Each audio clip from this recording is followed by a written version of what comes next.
সিঙ্গারা খেতে গিয়ে যে এমন অবস্থা হবে আগে বুঝতে পারিনি। হ্যাঁ গাইস, আজকে আমি সকাল সকাল চলে গেছিলাম হাঁটতে, আর হাঁটতে গিয়ে এটা কি দেখে ফেললাম, রাস্তার উপর তো কুয়াশা উঠে পড়েছে। আর এই কুয়াশা তো যেই সেই কুয়াশা না, রাস্তার দুধারের কিছুই দেখা যাচ্ছিল না, আর চারিপাশটাকে দেখে মনে হচ্ছিল যেন স্বর্গে চলে এসেছি। হাঁটা হয়ে গেলে আমি চলে যাই বাড়ির পথে, আর বাড়ির পথে যাওয়ার সময় দেখতে পারি যে সূর্যটা তো পুরোটাই ঢেকে গেছে। আর বাড়িতে এসে দেখি যে আমাদের রং খেলা শেষ হয়ে গেলেও এদের এখনো শেষ হয়নি। আর বাড়িতে একটা বাচ্চা এসে দেখো আমাকে কি দেখালো।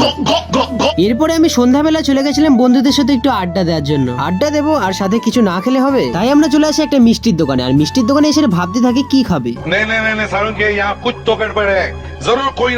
অনেক ভাবনা চিন্তার পর আমরা একটা করে নিয়ে নিলাম পাও ভাজি। আর এই কাকা তো পাও ভাজিটাকে খুব সুন্দর করে বানিয়েছিল। পাও ভাজিটা দেখতে যেরকম অসাম ছিল আর খেতেও কিন্তু সেরকমই ভালো ছিল। তারই সাথে নিয়ে নিয়েছিলাম একটা করে সিঙ্গারা। তারপরে আমরা সিঙ্গারাটাকে নিয়ে চলে আসি গঙ্গার ধারে। তখন সিঙ্গারাটা খেতে যাবই, তখনই দেখি যে বন্ধুটা সিঙ্গারা খাওয়ার আগেই মুখে সস লাগিয়ে বসে থাকে।